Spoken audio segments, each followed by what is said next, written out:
How many have ever seen Physics Girl online? A couple of us. Marvelous. How many want to know what happens to the sailing stones on a racetrack playa, right? I got answers for that one anyway. First of all, we're going to start with the story of Jesus and the miracle there. And the miracle that I'm speaking of is the fact that even though the Romans killed Jesus and tortured and killed anyone who followed him, his message of radical love persisted 2,000 years later. Now, there are lots of folks who have twisted or misinterpreted his message, plenty of them doing things in his name today, which we are not sure he would approve of.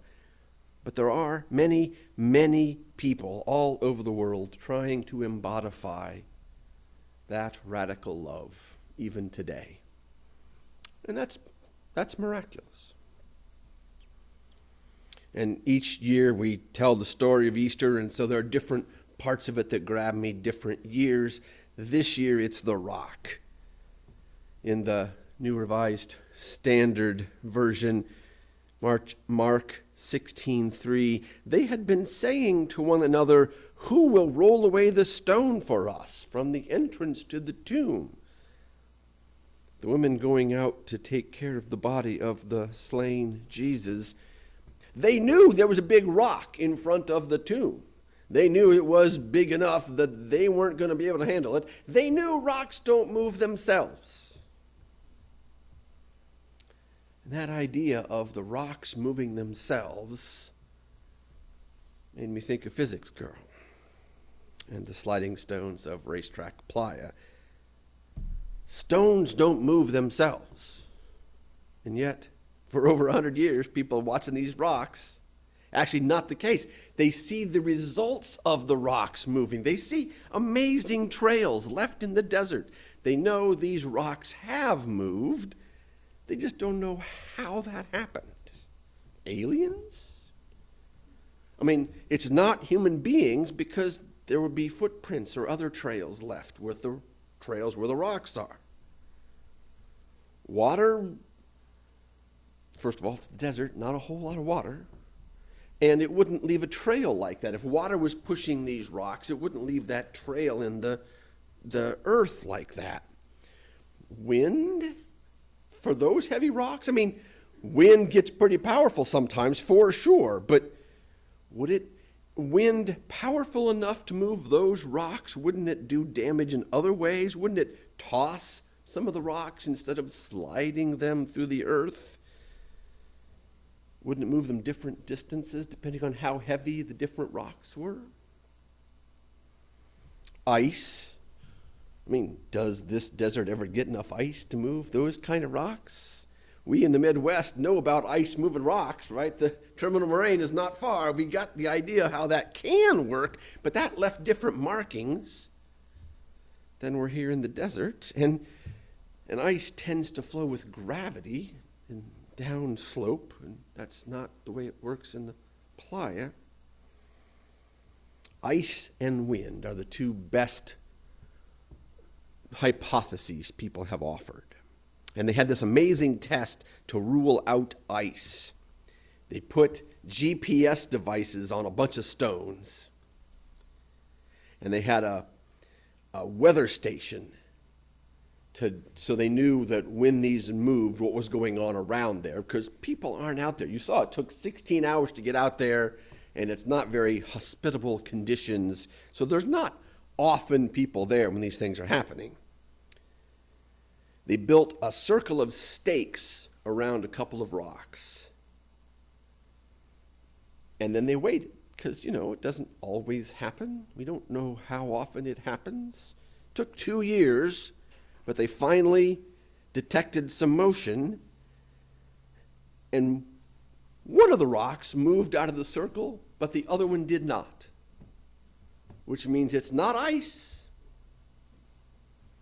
Something else going on. So James and Richard, cousins, think it's wind. And they're going to do some more work and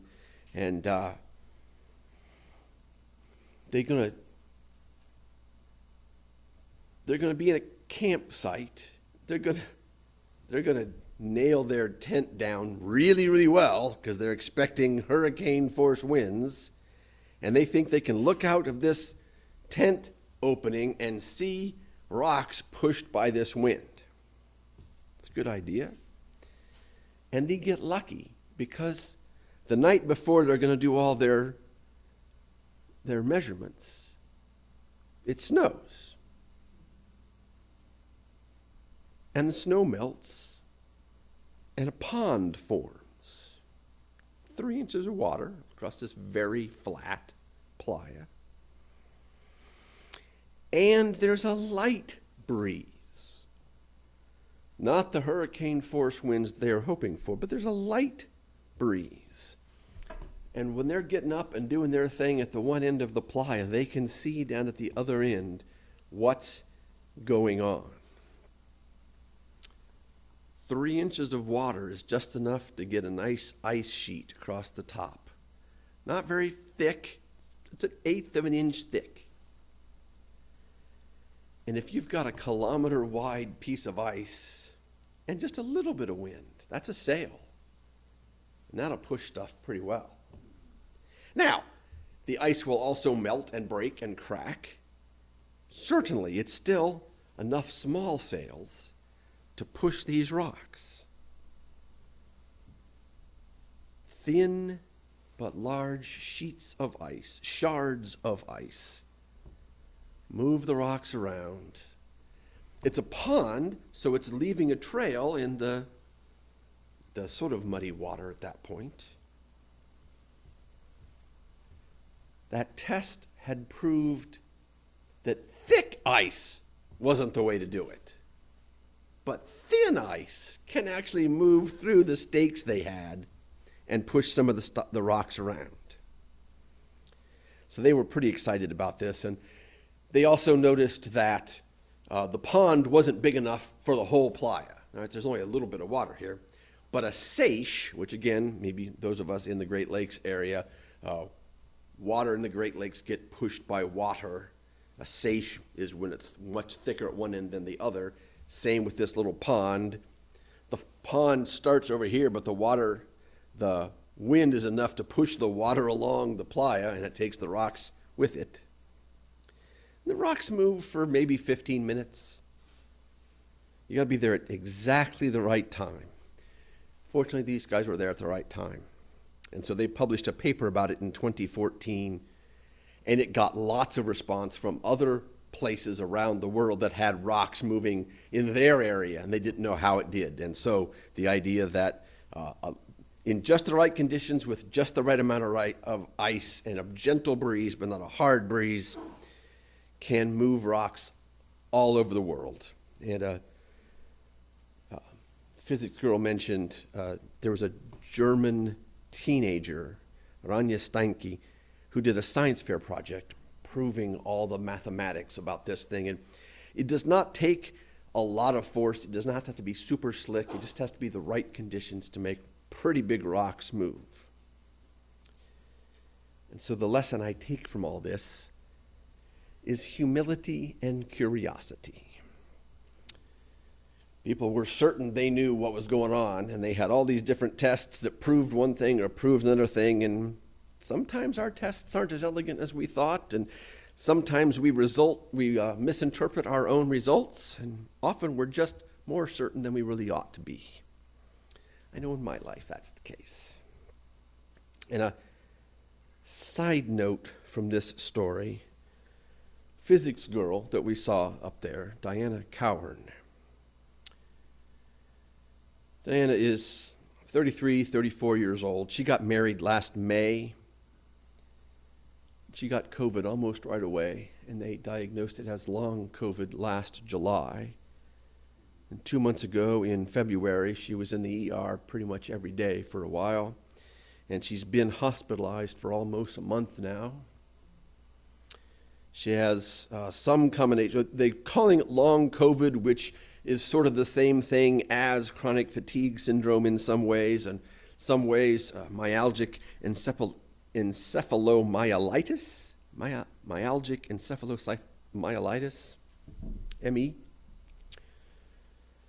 There may have been some progress. The last thing I've seen online is that April 4th, just a few days ago, she was still unable to get out of bed. She doesn't have the strength to sit up, but she had enough energy to talk and to ask about friends and family.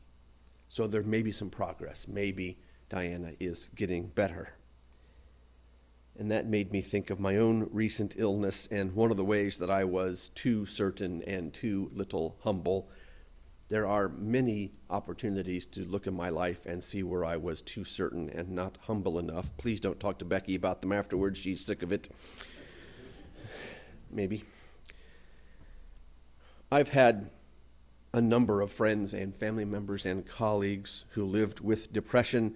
For many years, I thought I understood it pretty well. I preached about it. I had sympathy for their plight. I used to respond with compassion and do what I could to help my friends and family with depression get through the worst of it anyway.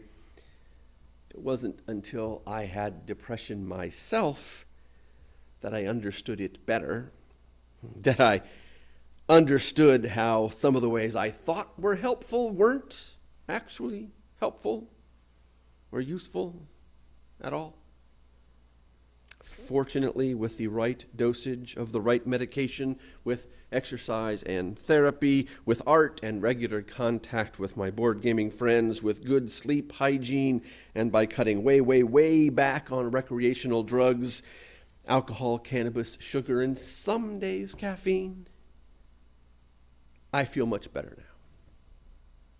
I am deeply grateful to no longer call myself depressed.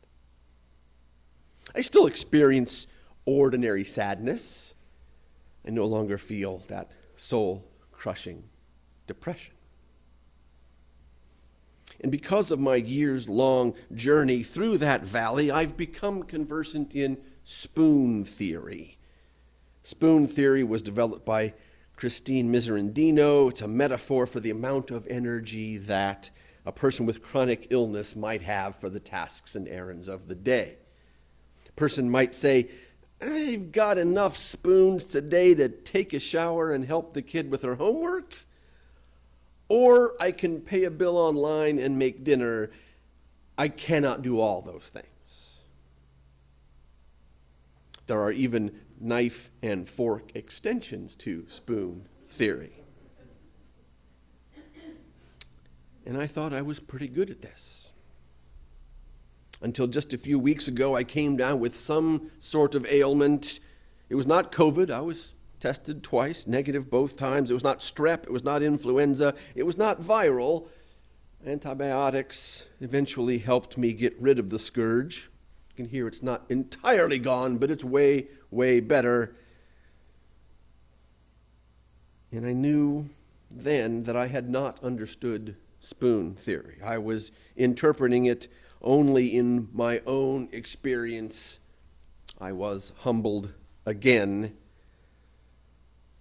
Until a week ago, I did not understand the peculiar frustration of wanting to do things and not having the energy to do it. And that's a peculiar and really infuriating experience sometimes. It's different than depression when you don't have any idea of doing anything. Wanting to do stuff and not having the energy to do it. Very frustrating. Several people in our congregational community have myalgic encephalomyelitis. To you all in particular, I apologize for things I may have done or said that were wrong or not helpful.